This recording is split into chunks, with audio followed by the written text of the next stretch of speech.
नारायणी नमस्ते, नारायणी नमस्ते. आज शुक्रवार 13 मार्च, आज तुमच्या आंदोलनाचा 5वा दिवस.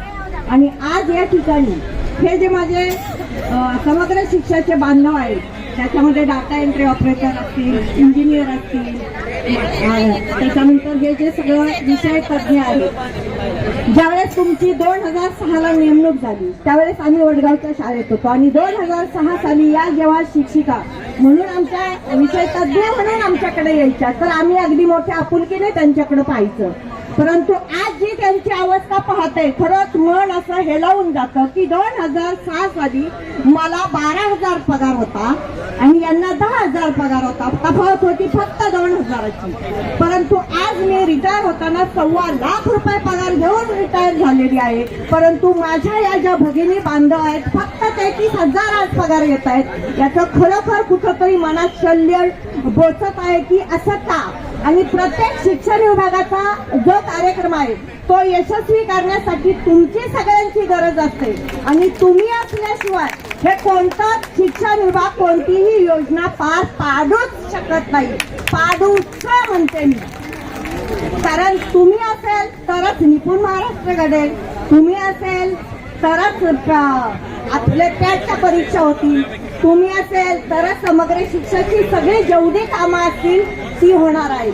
तुम्ही नसेल तर शिक्षण विभाग काहीही करू शकणार नाही. आणि मगाशी म्हणून तुमच्या राज्याध्यक्ष मॅडमनी, योगिता मॅडमनी सांगितलं की शिक्षण विभागाला जर दाखवून द्यायचं असेल तर आपलं काम आपण बंद ठेवलं पाहिजे आणि त्या शिक्षण विभागाला तुम्ही जागा केलं पाहिजे. फक्त शिक्षण विभागालाच नाही तर या महाराष्ट्र शासनाला सुद्धा तुम्ही जागा केलं पाहिजे.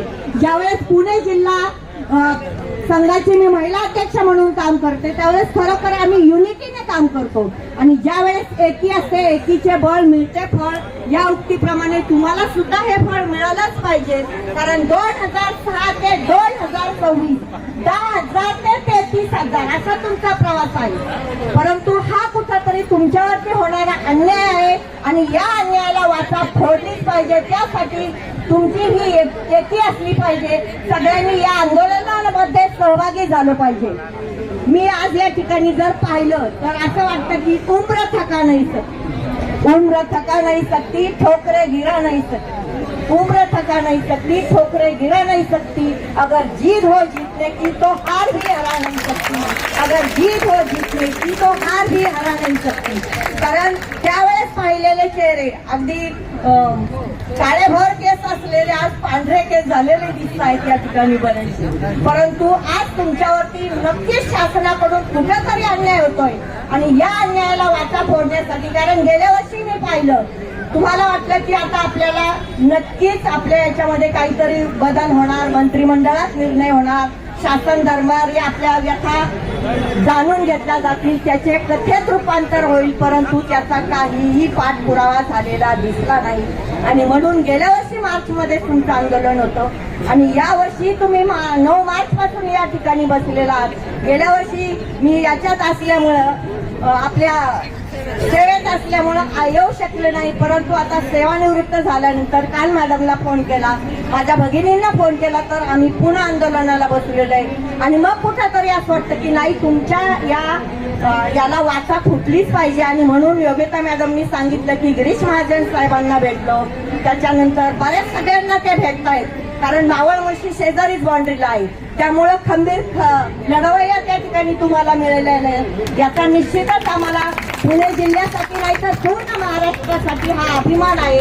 आणि योगिता मॅडम आल्यापासून बरेच प्रश्न मार्गी लागण्याच्या तयारीत आहे असं मला एकंदरीत आमच्या महिला भगिनींकडून कळलं.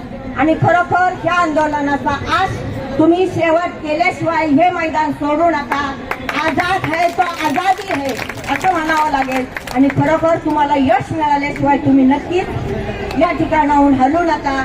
आणि या आंदोलनाला पाठिंबा देण्यासाठी आज मी तुमच्या आंदोलनात सहभागी झाले आणि निश्चितच तुम्हाला या ठिकाणी यश मिळेल. लहरों से डरकर नौका पार नहीं होती, कोशिश करने वालों की कभी हार नहीं होती, कोशिश करने वालों की कभी हार नहीं होती. आणि निश्चितच तुम्हाला यश मिळेल. ईश्वर चरणी प्रार्थना करते की आपल्या या आंदोलनाला यश मिळावं आणि आपला जो 2006 पासूनचा चाललेला लढा आहे त्याला कुठंतरी हे मिळावं एवढीच मी प्रार्थना करते. धन्यवाद.